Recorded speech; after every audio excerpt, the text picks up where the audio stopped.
نحمده ونصلي على رسوله الكريم أما بعد فأعوذ بالله من الشيطان الرجيم بسم الله الرحمن الرحيم وأطيعوا الله ورسوله إن كنتم مؤمنين وقال النبي صلى الله عليه وسلم من أطاعني فقد أطاع الله ومن عصاني فقد عصى اے مسلمان اگر ہے تجھ کو محبت رسول کی، اے مسلمان اگر ہے تجھ کو محبت رسول کی، شیوا بنا اپنا اطاعت رسول کی۔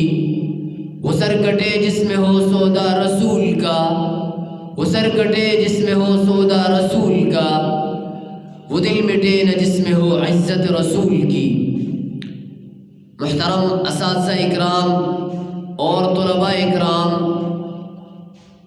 آج میں آپ سب کے سامنے جس بابرکت اور سعادت موضوع پر لب کشائی کرنا چاہتا ہوں وہ ہے اتباع رسول۔ وہ کیا ہے؟ اتباع رسول۔ سامعین محترم، ارشاد خداوندی ہے قل ان کنتم تحبون اللہ فاتبعونی یحببکم اللہ۔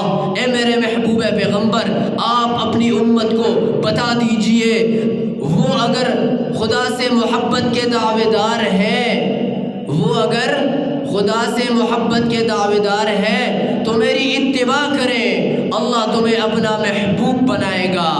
اس سے معلوم ہوتا ہے کہ اللہ سے محبت کرنے کے لیے، اللہ کا محبوب بننے کے لیے اطاعت رسول شرط ہے، اطاعت رسول شرط ہے۔ کسی شاعر نے اس نکتے کو کچھ اس طرح بیان کیا ہے: محمد کی غلامی، محمد کی غلامی دین حق کی شرط اول ہے، محمد کی غلامی دین حق کی شرط اول ہے، اگر ہو اس میں خامی تو سب کچھ نامکمل ہے۔ چنانچہ حضور صلی اللہ علیہ وسلم کا کلمہ جس میں ہم پڑھتے ہیں لا الہ الا اللہ محمد الرسول اللہ، چنانچہ کلمہ حضور کے نام کے بغیر نامکمل ہے، اذان حضور کے نام کے بغیر نامکمل ہے، اقامت حضور کے نام کے بغیر نامکمل ہے، نماز حضور کے نام کے بغیر نامکمل ہے، جنازہ حضور کے نام کے بغیر نامکمل ہے، عادلوں کی عدالت، عادلوں کی عدالت حضور کی اطاعت کے بغیر نامکمل ہے۔ اسی طرح بہادروں کی شجاعت، بہادروں کی شجاعت حضور کی اطاعت کے بغیر نامکمل ہے صلی اللہ علیہ وسلم۔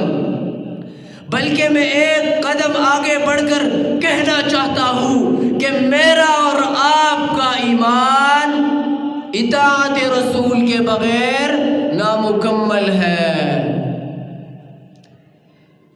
تو اللہ نے فرمایا وَأَطِيعُوا اللَّهَ وَرَسُولَهُ إِن كُنتُم مُّؤْمِنِينَ، اللہ کا اور اس کے رسول کا حکم مانو اگر تم ایمان رکھتے ہو۔